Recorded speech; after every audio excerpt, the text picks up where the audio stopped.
রামনবমীতে দিনহাটা থেকে অশান্তির খবর সামনে আসছে। বিজেপি পঞ্চায়েত সদস্য তার বাড়ি ভাঙচুর করা হয়েছে।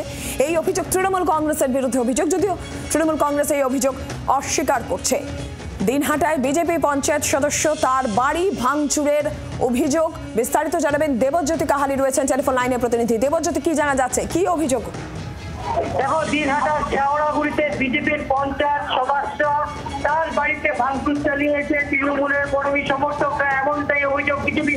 এবং তার বাড়িতে ঢুকে কিন্তু বাইক ভাঙচুর করার পাশাপাশি তার বাড়ি থেকে কিন্তু সোনা চুরি করার অভিযোগ উঠেছে। ইতিমধ্যেই দিনহাটার সাহেবগঞ্জ থানায় লিখিত অভিযোগ দায়ের করেছে ওই বিজেপি পঞ্চায়েত সদস্য। তবে যেটা তার অভিযোগ, এই যুদ্ধিকা বর্মন তিনি যেটা বলছেন, বিজেপি পঞ্চায়েত সদস্য, যে তৃণমূল আশ্রিত দুষ্কৃতীরা এই ঘটনার সঙ্গে জড়িত এবং তার বাড়ি কিন্তু তারা ভাঙচুর করেছে। তবে রামনবমীর দিন যেখানে পুলিশ সতর্ক রয়েছে, প্রশাসন সতর্ক রয়েছে, সেই আবার দিনহাটা, সেই দিনহাটাতে আবার নতুন করে অশান্তি, বিজেপির পঞ্চায়েত সদস্যের বাড়ি ভাঙচুর। তবে ইতিমধ্যেই পুলিশ গোটা বিষয়টি তদন্ত করছে। দেবজ্যোতি, ধন্যবাদ তোমাকে। তৃণমূল কংগ্রেসের দিকে ক্ষেত্রে অভিযোগের তীর, যদিও শাসক দল অভিযোগ অস্বীকার করছে। উদয়ন গুহ কি বলেছেন শুনুন।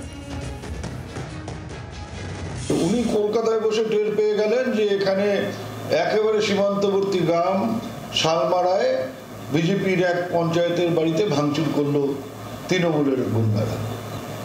আমি এটা বলতে পারি, দিনহাটা শান্তিপূর্ণ আছে, দিনহাটা শান্তিপূর্ণ থাকবে।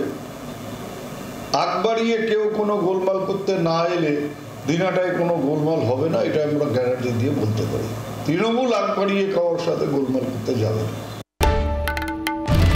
বাংলার আওয়াজ, বাঙালির আবেগ, জি 24 ঘন্টা।